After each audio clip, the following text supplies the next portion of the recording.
Hi, this is George Alger, and welcome to today's segment of Our Ventura TV. Today we're going to be talking about the foundation for a drug-free world, and our guest expert today is Ken Wright, who is a representative of the group. Welcome, Ken. Hi, George. Thanks for having me. So, Pleasure. Ken, we want to talk about what the group is and how you became involved. So Sure. I'll let you pick the first point here. Well, probably the best is just to show off. This is a pamphlet called the Truth About Drugs. We're an organization that wants to ensure that people actually has accurate information about what drugs are and what they do to your body and what they do to your mind. There's a lot of misinformation and wrong information that people are told, typically by a dealer or a friend who's also misinformed. So our mission is to educate people about the different drugs that they're going to encounter. These are typically teenagers. So they're in situations where someone wants to present them with a drug or kind of hook them into and manipulate them in some fashion, typically for a monetary exchange. Without information, they're relying upon the opinion of another. So this is accurate information that is simple, easy to understand, it's free, it speaks their language. We're not talking down to these kids, you talk to them with their own language. And the information that's in these pamphlets and booklets, and I'll give out the website at the end of the show, it's really beautiful. It's laid out well, it's easy to understand, and it's the truth, and it doesn't talk down to the kids. It's actually, it's a little rough. It talks right to them. Now, Ken, I'm guessing you're not a teenager. How do you know? Is that the lines around my eye there? No, but see, importantly, I have three teenage boys, and I have, in my family, personally, how I got involved is I lost a brother to drugs. I was dead, and I have an older brother who's 67, never had a job, heroin addict, lived on the streets, and his whole life was destroyed. So I have two brothers out of four who basically are dead, and I have a mom and a dad whose lives were entrenched in this world needlessly. And I can remember as a kid, and this is honest to God's truth, I remember as a kid, the stuff that would come out of my brother's mouth, I went, are you crazy? Who's talking to you? Who's telling you that something that you swallow that makes you go crazy is good? Maybe you feel fine for a minute or 15 minutes or half an hour. But after that, you're taking the only thing you have to operate in your life, which is your mind, and you're scrambling it and reorienting yourself to life in an incorrect fashion based upon lives, and that's why they call it a drug. These are false. These are false impression. So my assistance to this organization is not, I don't get paid. I mean, actually, I'm taking off work to come here, is to ensure that here in Oxnard, Ventura, Ojai, in our greater Ventura County, drugs amongst teenagers is growing. It's not getting less, it's growing. And specifically these synthetic drugs. They're highly addictive. They come with all kinds of sort of friendly names, and they're sold in stores and they're sold on the internet. They're not illegal because the chemicals that are in these drugs are not actually classified as drugs yet, but they're based upon the drugs they're mimicking. Okay, so Ken, we want to talk more about that, but first of all, let's define what is a synthetic drug. That's a great question. So synthetic drugs are drugs that are made out of chemicals. This is not a plant. It doesn't come from, like, say, heroin we know comes from opium. Marijuana comes from a plant that grows out of the ground. So these are chemicals that are created in a lab. So I don't know how many people want to trust some guy over in China in a metal shop with rats on the ground who's a mad chemist pouring things together and mixing it up, and then putting it in a bag and saying, oh, let's call it K2, or let's call it bath salts, or there's a lot of different names of these things. Spice, Blizzard, Blue Silk, Black Mamba, Fake Pot, Fake Weed. Now, are these all names of different drugs, or are these all the names of a particular type of drug? Yeah, that's a good question. The ones you're most commonly going to see are the synthetic marijuana, and that the street names of those are names like K2 and Spice. It's very common. So that's a fake marijuana. This is a chemical that mimics the THC that's in a normal marijuana plant. But it's highly addictive, highly reactive, and the science is such that it doesn't quite know what it's doing to the mind. But I tell you what, I've seen videos of these kids who are on this stuff, and you do not want to put that in your body. period, end of story. And again, we'll give out the booklet and the information at the end of the show so people can read about this So themselves. on this point, though, based on Yeah. your research and experience, just taking this little world of synthetic marijuana, which I'd never heard of, but Is that interesting? I had neither. Never even heard about it. Yeah. is that considered more dangerous than marijuana? It's much more dangerous. It's much more lethal. It's much more potent. Up to 500 to 800 times more powerful. But the reaction to an individual is so unpredictable because it's so much more concentrated. It's so much more powerful, and the person who's taking it has no experience with this. Let's say a guy has been smoking pot, and he kind of has a relative orientation to that. Probably handle it, right? Not that I don't promote that at all. But someone who's used to that and then takes something 800 times more powerful, they take off their clothes, they pick at their skin, they whack their head against a wall, or worse. Many of these people end up in the hospital, and it's not these are things you just do not want to put in your body, period. Then we also have another very common new synthetic drug is called bath salts. And these, by the way, these are sold on the internet with very innocuous names, or they're sold and I think they're called them head shops or places that you can find probably on Main Street. So they're legal. They're legal. They're legal, that's right. So the ingredients in them are not quite defined yet, so there have not been laws passed against them. They're legal, but they're extraordinarily dangerous. And they're extraordinarily and highly addictive. That's why I'm not getting paid.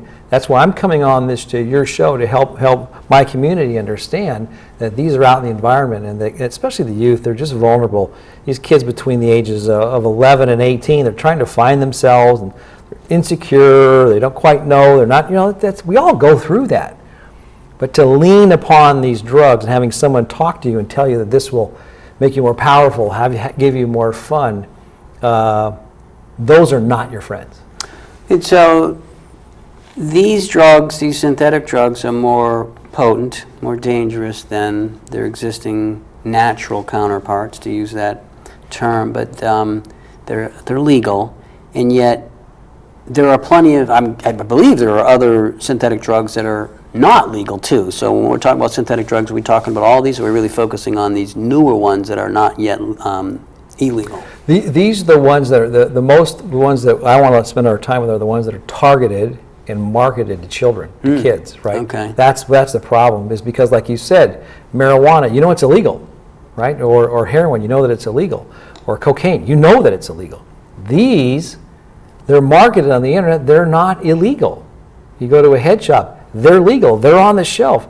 And they have names like, Spice, or bath salts, or Cloud9, Drone, Avalanche. The other synthetic drug I wanted to talk to you about is a new one called the N-bomb. And this one is the most mind-altering, that is about 50 to 60 times stronger than LSD. So you've seen people who take LSD, which also is illegal. This is legal because it's a mimic of that, but 50 to 60 times stronger, but it takes their mind and scrambles it. By the time a person comes off of these, the reports are, it's not even sad, it's almost pathetic, because they've taken their whole orientation to life, and it takes them months, sometimes years, to recover from that, because it is so disoriented themselves. I've talked to these kids, I've seen the videos, I've watched video cameras from police helicopters and from dash cams. It's horrifying. So N-bomb and any derivative of that, no good. Bath salts, any derivative of that, no good. Anything that's fake marijuana or a synthetic marijuana, no good. Just stay away from these things. Find better friends, that's what I say. Get into sports, get into swimming, get into surfing. There's no one who dabbles in drugs, George. I don't care whether they're illegal or they're psychiatric drugs or they're synthetic drugs. There's no one who gets involved in that world somewhere along the line in their life is a disaster. How do I know? I've lost 2 brothers. Middle class, middle income. My mom and dad live right here in Ventura, still alive, and I see my dad when he sees he sees my pictures of my brother. on the internet. To this day, he's 93, he starts crying. No one talked to my brother or my dad or me about what these things can do to people, and they just rip your stomach out of it. And parents can identify with this, but it's the kids. They don't know. They just need to be guided. Yeah, so the kids need the message, but there's plenty of folks, including myself, although we may not get involved with this, who don't have this message either. That's right. So in terms of parents who might be watching, is there a message you have for them? Well, for sure, the basic thing is, you can stand up to drugs, and you must stand up to drugs, and you do that by educating your kids. And you don't back down. And if you have to get in their face, you get in their face. The weapons that you use, though, are not anger. The weapons that you use is not violence. The weapons that you use with your kids is intelligence and love and care. And the intelligence that you can access free is at drugfreeworld.org, where you can get these, George, you can get these booklets, the videos, DVDs, pamphlets on every drug you can imagine. There's thousands of these. We are armed, and we're going at this as a war. We want to stop these people in their tracks. So this is free? This is free. And this comes with a DVD, I believe. Comes with a DVD. And this is you can also get at drugfreeworld.org individual booklets on the individual drugs themselves. So if you have what I'd like to tell the parents is, if you have a teenager and they're entering in that world, don't be afraid to talk to them about drugs. They're going to learn it anyway. They're going to learn it from you and learn the truth, or they're going to learn it from their friend or a dealer and learn the opposite of that. The consequences are of you not having the courage to talk to them is they'll believe that world. If they start to get into that world, believe that world, you have a world of hurt coming your way, my friend. And to pull them back out of that is 10 times as hard as it is to have the conversation in the first place. Well said. Thank you. So we're just about out of time. I wonder if we could repeat the website again. Sure. And also if there's a summating message you'd like to convey to the viewers. Sure. Well, okay, so there's plenty of information for you at drugfreeworld.org, or an email if you have a question for somebody. It's at info@drugfreeworld.org. By the way, I'm Ken Wright. If somebody asks you where did you hear about this, my name's Ken. What I'd like to just tell people is, drugs are out there. We're in Oxnard, we're in Ventura, we're in Ojai, we're in the greater Ventura County, and drugs are here. This is not something that is in some other part of the country. This is in your backyard, and I guarantee you, if this is in your high school, this is in your college, and in some places it's in your grammar school. Have the conversation. It can be light, it can be easy. If they're not involved in drugs already, it's a light conversation. It's your duty. It's your obligation as a parent to do this for your parent. And by the way, I have 2 dead brothers, so I know my dad did not do this. To this day, he talks about it. Why didn't I talk to my kids first? Why didn't I take action? He was a little afraid. I'm not. And parents should not be afraid to have this conversation. It's communication. Just talk to them. Thank you, Ken. Welcome. My pleasure. This is George Alger signing off for this segment of Our Ventura TV. Until we meet again.